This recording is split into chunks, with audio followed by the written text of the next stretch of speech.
Gita LLB ধারাবাহিকের আজকের পর্বে দেখা যায় যে গিনি অগ্নিজিৎ মুখার্জিকে 24 ঘন্টা সময় দিয়ে বলে সকল দাবি দেওয়া যেন সে পূরণ করে দেয়। এই বলেই মুখার্জি বাড়ি থেকে সকল সম্পর্ক ছিন্ন করে চলে যায়। অপরদিকে একজন সাক্ষী জয়ন্ত দাস তাকে কাঠগড়ায় হাজির করে। গীতা তখন জিজ্ঞেস করে, আপনি বলুন তো 20 এপ্রিল আসলে কি হয়েছিল?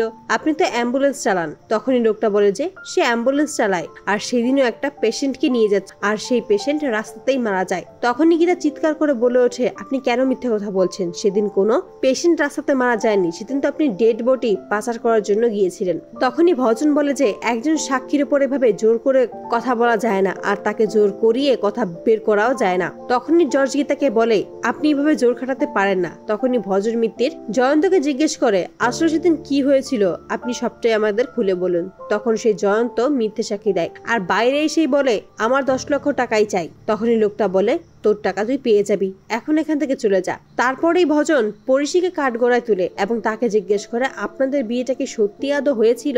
অপরদিকে গিনি বস্তিতে ফিরে আসে। সেখানে এসে দেখতে পায় অগ্নিজিৎ মুখার্জি গণেশ গাঙ্গুলিকে ফোন করে সবটাই জানিয়ে দেয়। গণেশ গাঙ্গুলি গিনিকে বোঝানোর চেষ্টা করে যে সে যেটা করছে সেটা মোটেও ঠিক নয়, সে ধ্বংসলীলায় মেতে উঠেছে। কিন্তু গিনি কোনো কথাই শুনতে চায় না। গিনি বলে যে সে এবার যা চেয়েছে সেটা সে নিয়েই ছাড়বে। সে গত 2 বছর খুব কষ্ট করেছে কিন্তু কেউ তাকে সেরকম পাত্তা দেয়নি। এবার ওরা বুঝবে গিনি কি জিনিস। কেসটা জেতার জন্যই ভজন পরিশির সাথে যে স্বস্তিকের বিয়ে ঠিক হয়েছিল, পাকা কথা অব্দি হয়েছিল, সেটাই আদালতে তোলে। পরিশি বারবার বলতে থাকে যে সেটা খুব আগের কথা, সেই কথা কেনই বা আপনি এখন বলছেন? এর সাথে মিনুর খুনের সাথে কোনো সম্পর্ক নেই। আমার মিনুকে খুন করেছে ওই অথয় সিনহা ও তার বন্ধুরা। তখনই ভজন সকলের সামনে এটা প্রমাণ করার চেষ্টা করে যে এটা নিশ্চয়ই কারো পরিকল্পনা, কেউ ইচ্ছে করে আমার ক্লায়েন্ট অথয় সিনহাকে ফাঁসানোর চেষ্টা করছে। স্বস্তিক মুখার্জির নাম উঠে আসতেই জর্জ জিজ্ঞেস করে, এই স্বস্তিক মুখার্জি কে? তখনই ভজন বলে, এই স্বস্তিক মুখার্জি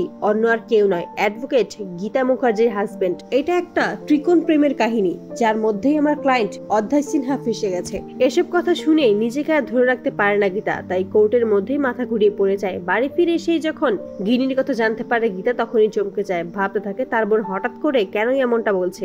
গিনিকে বোঝানোর চেষ্টা করলেও গিনি কোনোভাবেই বুঝতে চায় না। তো বন্ধুরা, তোমাদের কি মনে হয় এবার কি পারবে গীতা তার বোনের মান ভাঙিয়ে বাড়ি ফিরিয়ে আনতে, নাকি দুই বোনের বিপক্ষে লড়াই করবে? কমেন্টে জানাও। আর নিয়মিত আপডেট পেতে আমাদের চ্যানেলটি এক্ষুনি সাবস্ক্রাইব করে পাশে থাকো। ধন্যবাদ।